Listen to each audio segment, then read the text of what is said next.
कोशिश कर इतना कि कोई रास्ते में न आए। कोशिश कर इतना कि कोई रास्ते में न आए। मेहनत कर इतना जो रास्ते में आए। मेहनत कर इतना कि जो रास्ते में आए वो टूट कर बिखर जाएं। जो रास्ते में आए वो टूट कर बिखर जाएं। हेलो फ्रेंड्स, नमस्कार। मैं हूँ स्टडी विद डेडिकेशन वाला। आप सभी का इस चैनल पर स्वागत है। मैं आज इस वीडियो में एडीएम्स के बारे में डिस्कस करूँगा, जो एग्ज़ाम के लिए बहुत ज़्यादा इम्पॉर्टेंट है, जो कि बार बार पूछे जाने वाले एडीएम्स हैं। मैं इम्पॉर्टेंट एडीएम्स का ही डिस्कस करूँगा। चलिए स्टार्ट करते हैं बिना किसी देरी के।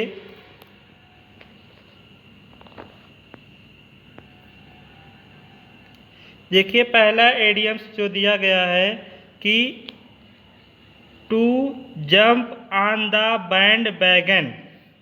इसका मतलब होता है to join a popular trend. इसका हिंदी मतलब होता है किसी लोकप्रिय चीज़ का अंधा अनुकरण या पालन करना। एग्जाम्पल समझिए पहले क्या होता है। After the success of online games, all software companies are jumping on the bandwagon and making video games। कहने का मतलब ये है कि जो ऑनलाइन वीडियो गेम्स है उसकी सक्सेस यानी सफलता के बाद सभी देश की और सारी कंपनियां, सॉफ्टवेयर कंपनियां जैसे विप्रो, इन्फोसिस जैसे सारी कंपनियां भी जंपिंग ऑन द बैंडवैगन कर रही हैं। मतलब कि इस चीज़ का पालन कर रही हैं, मतलब उसका अनुकरण कर रही हैं। अब देखिए इसको कैसे याद करेंगे। जिसे लिखा है जंप ऑन द बैंडवैगन, जिसे लिखा है इसको पढ़ते हैं बैंड बाजा। जैसे अगर बैंड बाजा से इसको रिलेट करते तो अच्छे से याद कर लेंगे। जैसे किसी शादी में अगर बैंड बाजा बज रहा है तो देखिए वहाँ पर कुछ लोग अगर डांस कर रहे हैं तो आसपास और लोग खड़े होते हैं, तो उसको देख कर उन्हीं की देखा वो भी डांस करना शुरू कर देते हैं। यानी कि इसको हम बोल सकते हैं वो ज्वाइन कर लेते हैं उस ट्रेंड को। मतलब जैसा ट्रेंड चल रहा है उस ट्रेंड को क्या करते हैं, ज्वाइन कर, मतलब वो भी डांस करना शुरू कर देते हैं। मतलब इस चीज़ को इसको रिलेट कर सकते हैं, क्योंकि लिखा है कि जंप मतलब कूदना, यानी कूदना उछलना, डांस करना बोल सकते हैं, यानी कूदना उछलना होता है। और बैंड वैगन मतलब होता है, वैगन मतलब होता है वैगनार से बना गाड़ी, और बैंड मतलब बैंड बाजा। तो बैंड बाजा वाली गाड़ी के पीछे क्या कर रहे हो, डांस कर रहे हैं, मतलब उसी के साथ साथ। दूसरा एडियम्स है the elephant in the room. इसका जो मीनिंग है N obvious but difficult situation that everyone is ignoring. कहने का मतलब एक स्पष्ट लेकिन कठिन परिस्थिति जो हर कोई इग्नोर कर रहा है। इसका एग्जाम्पल जो है the company decided to address the elephant in the room by discontinuing its loss making product। कहने का मतलब ये है जो कंपनी का मतलब कि जो घाटे का प्रोडक्ट चल रहा है उस चीज़ को रोकने के लिए कंपनी ने निर्णय लिया। लिखा है the company decided to address मतलब होता है किसी चीज़ को रोकना, यानी टैकल या बोल सकते हैं डील विथ। मतलब डील विथ किसी चीज़ से किसी समस्या से निपटने के लिए आता है। इसका एड्रेस को हम बोल सकते हैं डील विथ। तो the elephant in the room मतलब कि जो समस्या है, मतलब कि जो घाटे का सौदा हो रहा है उस समस्या से निपटने के लिए कंपनी ने निर्णय लिया उस चीज़ से निपटने के लिए। अब इसको कैसे याद करेंगे कि ये the elephant in the room मतलब कि एक जगह की कहानी है कि रूम में मीटिंग चल रही थी। वहाँ पर 2-3 लोग अपने कंपनी के बारे में अपने कंपनी की मीटिंग कर रहे थे, और उस कंपनी में जो घाटे के सौदा हो रहा था उसकी बातें कर रहे थे। वो लोग इतना बिजी थे कि उस कमरे में एक हाथी भी आ गया कहीं से। उस हाथी को देख तो रहे हैं लेकिन इग्नोर करें। उन्हें पता है कि वो हाथी उनके लिए समस्या पैदा कर सकती है, लेकिन हर कोई उस चीज़ को क्या कर रहा है, इग्नोर कर रहा है।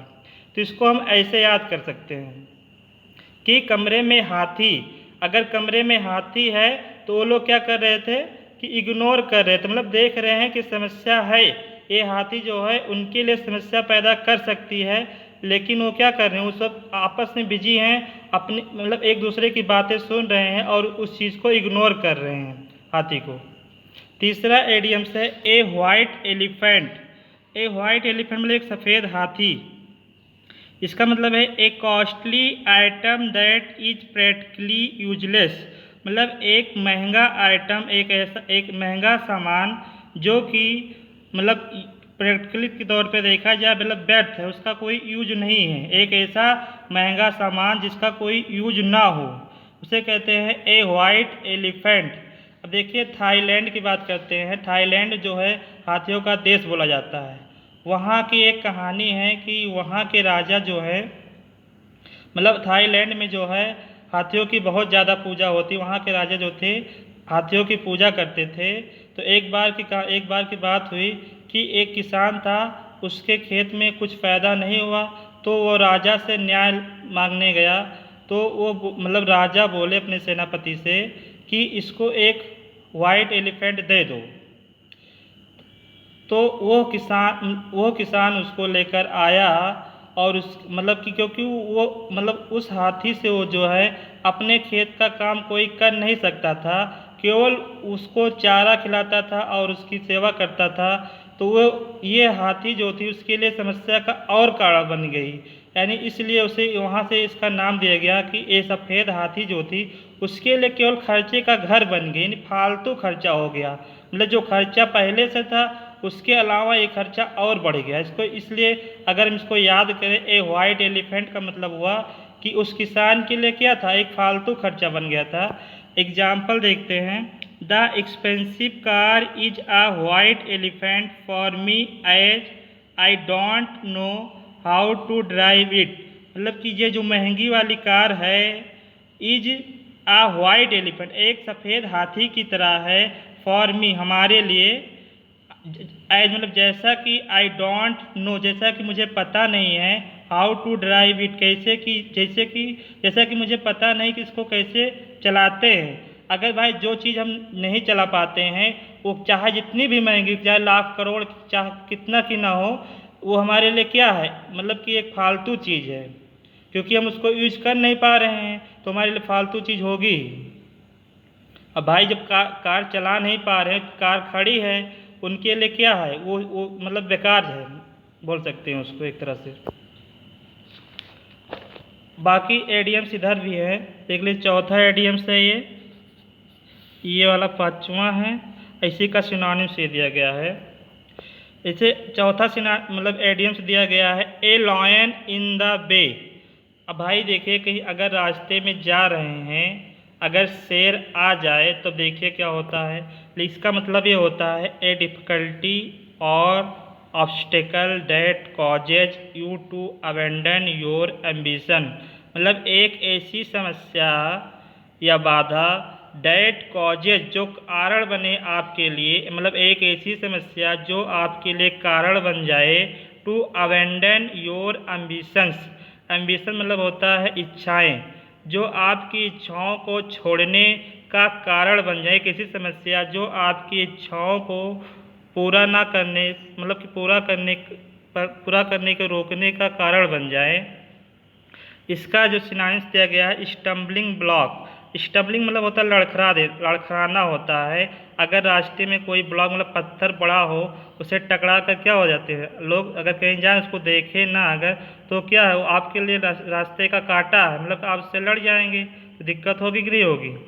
एग्जाम्पल देखिए क्या लिखा है, for most aspirants good at math and reasoning, मतलब बहुत से जो अभ्यर्थी होते हैं, जो परीक्षा देने वाले लड़के होते हैं, मैथ और रीजनिंग में सही होते हैं, but English proves to be a lion in the bay, जो इंग्लिश होती है उनके रास्ते का क्या कांटा बन जाती है। मतलब इंग्लिश जो उनको इंग्लिश प्रूव कर देती है कि वो उनके रास्ते का क्या है, कांटा उनके लिए डिफ़िकल्ट होती है, क्योंकि इंग्लिश में अच्छे नहीं होते। जो मैथ रीजनिंग में अच्छे होते हैं वो बहुत कम ही लड़के होते हैं जो इंग्लिश में अच्छे होते हैं। अब इसको कैसे याद करेंगे कि हाँ देखिए, जैसे अगर आप कहीं जा रहे हैं रास्ते में, अगर रास्ते में शेर देखिए अगर आ जाए तो आप उस रास्ते से होकर जाएंगे? कतई नहीं जाएंगे, क्योंकि शेर से सब लोग डरते हैं, क्योंकि सबको अपनी जान प्यारी है। तो इसी को ऐसे याद कर सकते हैं, अगर हम कहीं रास्ते में जा रहे थे एक जगह, तो वहाँ रास्ते में शेर मिल गया तो हमारे लिए क्या बन गया, वो रास्ते का कांटा बन गया, उसके आगे हम नहीं जा पाए। पांचवा एडियम्स है to pay through the knows. मतलब ये हुआ कि नाक के जरिए कोई चीज़ मतलब भुगतान करना। इसका जो मीनिंग है टू पे an extremely high price for something, मतलब किसी चीज़ के लिए बहुत ज़्यादा कीमत चुकता करना पड़ना। इसका एग्जाम्पल दिया गया है, our family had to pay through the nose to secure a hospital bed for our uncle. मतलब कि हमारी फैमिली को बहुत ज़्यादा पैसा चुकता करना पड़ा to secure a hospital bed for our uncle, मतलब हमारे अंकल के लिए एक हॉस्पिटल बेड, मतलब कि हॉस्पिटल में एक बेड को मतलब सिक्योर करने के लिए, एक बेड को दिलाने के लिए हमारे फैमिली को बहुत ज़्यादा पैसा चुकता करना पड़ा। भाई कोरोना काल चल रहा है, उसमें क्या है, समस्या भी है, हर जगह बेड मतलब खाली नहीं मिल रहे, इसलिए दर दर भटकना पड़ता है, या तो बहुत ज़्यादा पैसा दो तब बेड मिलता है। इसका सिनानिम दिया गया है टू पे N arm and leg for something, मतलब एक पैर और एक टू पे मतलब होता है भुगतान करना, एक पैर और एक टांग किसी चीज़ के लिए। अभी देखो इसको कैसे याद करेंगे। ये डेनमार्क की घटना है कि एक राजा था, वहाँ पर जो मतलब कि लोग प्रजा रहती थी उनसे जो पैसा उधार लेती थी, अगर वो पैसा उसको मतलब कि बाद में चुकता नहीं कर पाती, मतलब चुका नहीं पाती थी, तो वो राजा की एक शर्त थी, अगर पैसा आप नहीं चुका पाएंगे तो आपको अपनी नाक कटवानी पड़ेगी। अब जो लोग पैसा नहीं चुकता कर पाते थे, वहाँ उनके सेनापति मतलब राजा के सेनापति जाते थे, उनकी नाक काट देते थे। तो इसको वहीं से एडियम से लिया गया है,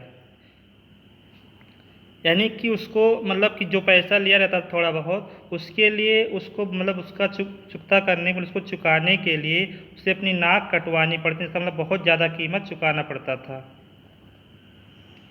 अब ये दूसरा जो उसका सिनोनिम्स, इसको भी उसे याद कर सकते हैं, टू पे N arm and leg for something, मतलब कि एक मतलब युद्ध की, अगर युद्ध में देखें सैनिकों को देखिए, अगर युद्ध हो रहा है दो देशों का और वहाँ पर अगर कोई सैनिक दूसरे देश में अचानक चला जाता है, उस दूसरे देश के सैनिक उनको पकड़ के लेकर चले जाते हैं, तो उनकी एक मतलब उन्होंने एक शर्त रख दी है, मतलब कहीं देखिए कहीं कि जो मतलब किसी देश के अगर मतलब सैनिक जो अगर उससे शर्त रख रहे हैं कि अगर आपको हम तभी छोड़ेंगे जब आप अपना एक आर्म मतलब एक भुजा यानी हाथ और एक टांग दे देंगे, तो उसको अपना जीवन बचाने के लिए एक पैर और एक टांग देने की अगर बात होती है, तो उसका कहने का मतलब ये है कि अपने जीवन के लिए मतलब इस युद्ध में उसे बहुत ज़्यादा पैसा मतलब उस चीज़ के लिए उसे बहुत ज़्यादा कीमत चुकाना पड़ा।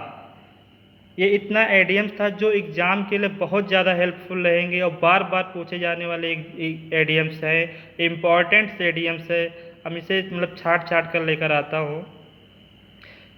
ओके बाय, थैंक्स मेरे प्यारे दोस्तों, मेरे प्यारे भाइयों, बाय।